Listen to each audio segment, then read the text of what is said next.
Hey YouTube, and welcome back to Half of Dan. This is my first video where I'm home from surgery and kind of going Dan gone wild here. I want to go over a little bit of my surgery experience and how things went. And first off today, since I started the pre-op diet, I'm down 38 pounds. It's just a little bit more than before I went into surgery, but that's also weighing myself with more clothing on and having to drain and still draining into my drain.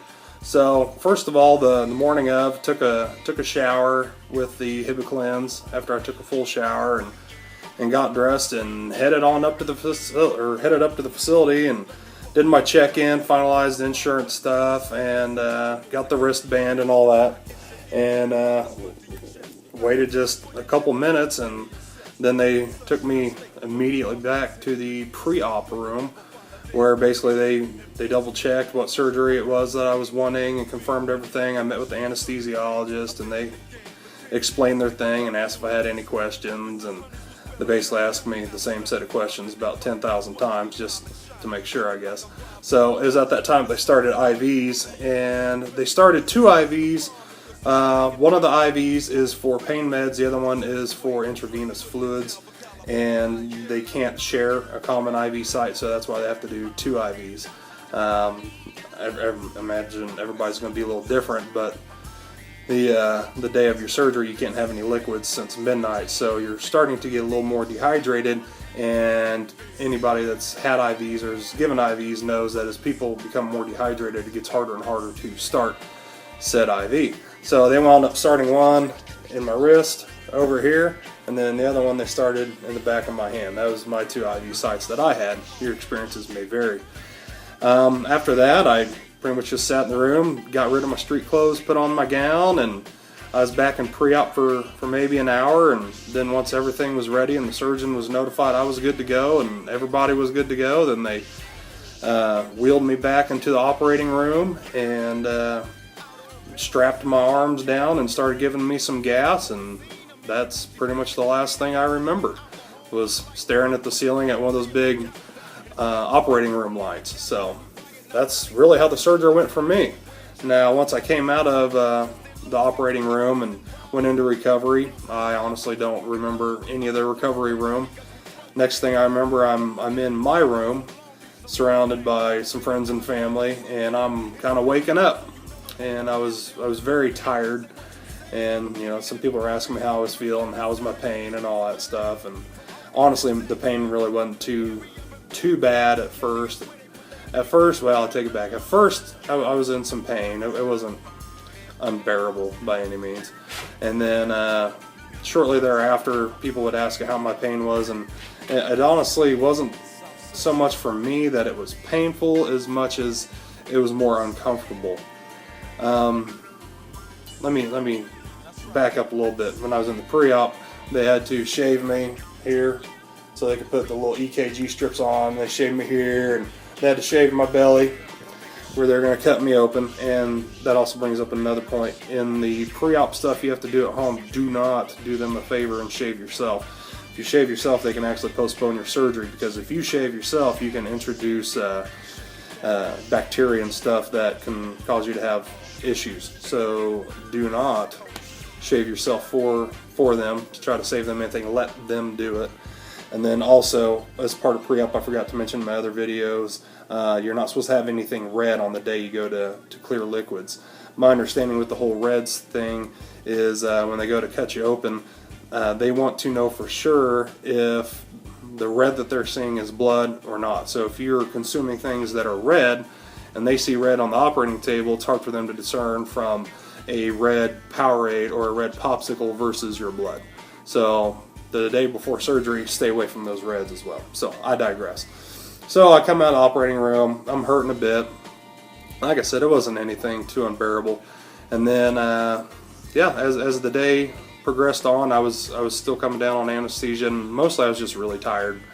I had friends and family stay with me for quite a while that day, and pretty much I just wanted to sleep, and I was pretty content with that. I had my little magic button that I could push and get my Dilaudid, and I remained pretty comfortable on that. They wanted me to get up and try walking to the nurse's station, which was pretty much right outside my room. And when I got up and started walking, I wound up taking a lap around their whole facility, and the nurse that was escorting me said that she had never seen a patient walk as far as I did fresh out of surgery. So I guess I'm tough or something, or stupid, one of the two. So went for a walk later that evening and did the same route. They didn't have enough space for me to walk, so I just did as far of a lap as I could around there, and it actually felt pretty good to get up and around.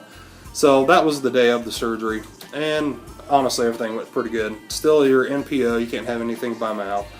So probably I would say the worst part of day one was the cotton mouth. You can't have anything by mouth, and like I even asked if I can rinse my mouth out with water and spit it back out, and that was still a no-go. Couldn't do that. So the next morning I get up. Well, I didn't really get up anywhere. I slept for a couple hours that night, and I was off and on, and had people coming in every couple hours to take vital signs and check my blood sugar. My blood sugar went way up in the night. I'm not diabetic, but it went up like I was, and they said that's actually pretty common due to the surgery. My blood pressure also spiked way above my normal, which they said is normal for post-op people. So it all came back down. My blood sugars came back down to normal levels. My blood pressure came back down to normal levels, which is all good. So during the night they drew another set of labs and poked and prodded and all that stuff. So I mean, you don't get a real restful night's sleep, but you do get enough rest. At least I feel like I did. And then that brought me to about 8 o'clock in the morning. And 8 o'clock in the morning they gave me the barium test. And basically the barium test is they wheeled me back to more or less an x-ray room, and you have to, at least for me, I had to take 4 shots of this barium, and I mean shot glasses shots. And you don't do them all at once, and it tastes like crap. It's real bitter. So they take you back and they put you in front of this panel, and they'll have a doctor there that will interpret your swallowing of this barium. The barium shows up on the x-ray. So for me, I faced their little camera head on. I did a shot of the barium. They watched it travel through me on the screen, made sure it wasn't exiting anywhere where it wasn't supposed to within my stomach or in the surgery area.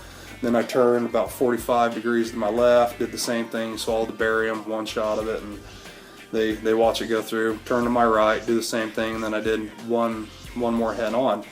And everything looked good on mine. It didn't have barium leaking anywhere it wasn't supposed to, but to confirm, they went ahead and dismissed me back to my room. The doctor was going to go over it in more detail just to confirm. So once that doctor said I was good to go, then my surgeon, he does what's called a blue ice test. I think there was another name for it, where basically it's a bunch of little ice cubes that have a bunch of blue dye in it.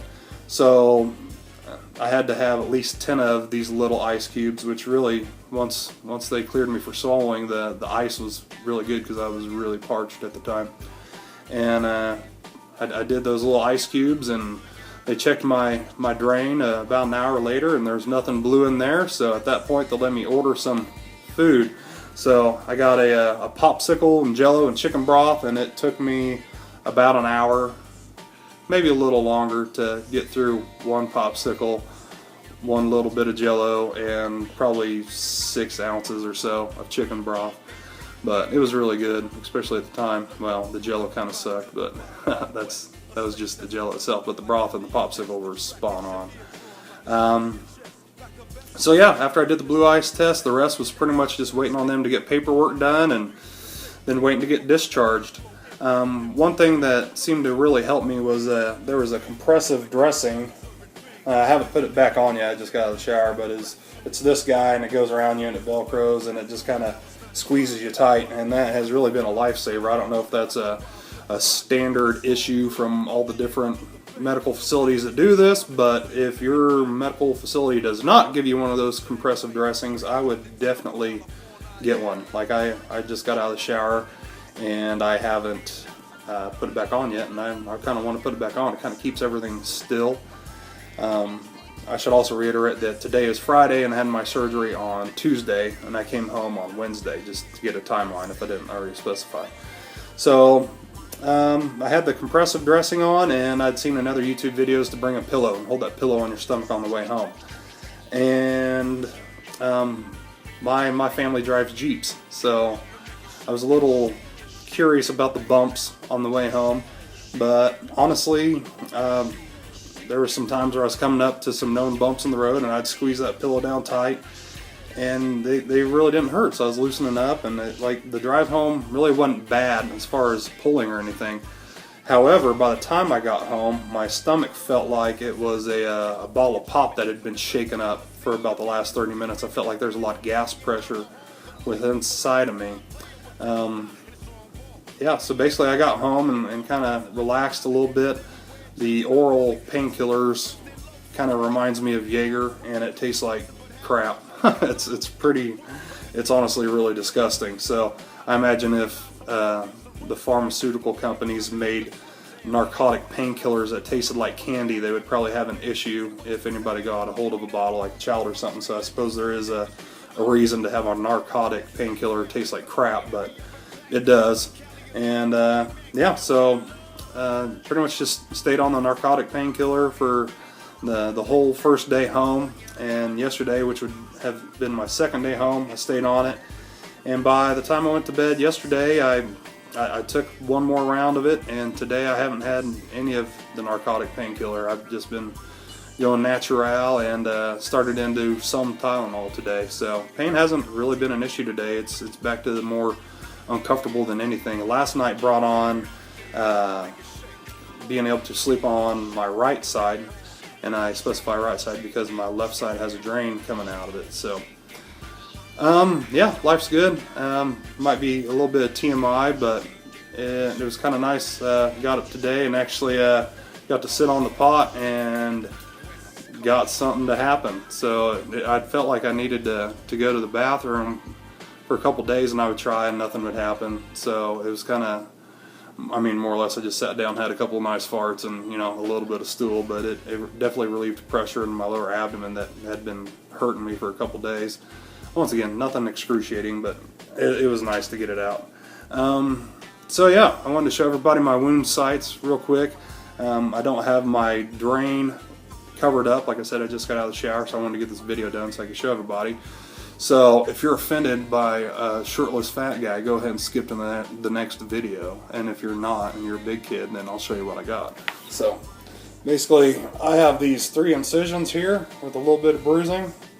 These 3 honestly don't hurt at all. These 3 kind of just, I've had mosquito bites that hurt worse than these 3. Here's my drain site, woohoo! And it's just a little tube that comes out, and you get this little bulb that you keep in your pocket, and you have to empty this every so often. When it starts to fill up, you just drain it into a cup that I was provided and dump it into your toilet.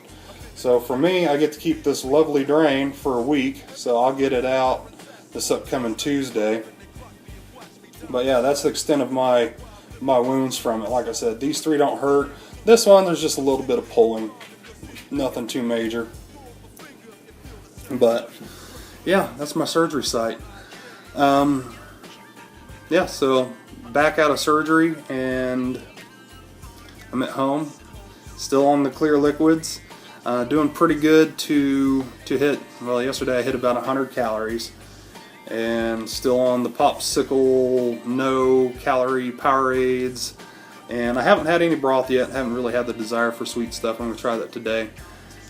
So yeah, I can add the unflavored protein powder, but I cannot do protein shakes yet, so on a little side note. But that pretty well wraps everything up. Kind of the longest video I think I've had, and if anybody has any questions about how it went, hit me up in the comments, and I'll either reply in the comments or maybe address it in the next video. But that was my surgical experience altogether, and honestly, it wasn't too bad. I feel like the worst part's over and things are getting better. I'm fairly mobile today. Yesterday, my brother came by and we actually got out and about and ran some errands, and I rode around with him and did a little bit of walking around, and it felt good to be up and around. It's like the more active I was, the easier it was to be active. The longer I sat still, the harder it was to get up. So I definitely, them doctors sure are smart. When they say stay up and stay active, they know what they're talking about. It definitely makes things easier. So for now, that's where I'm at. So like I said, if you have any questions, hit me up there, YouTube. We'll see you next time.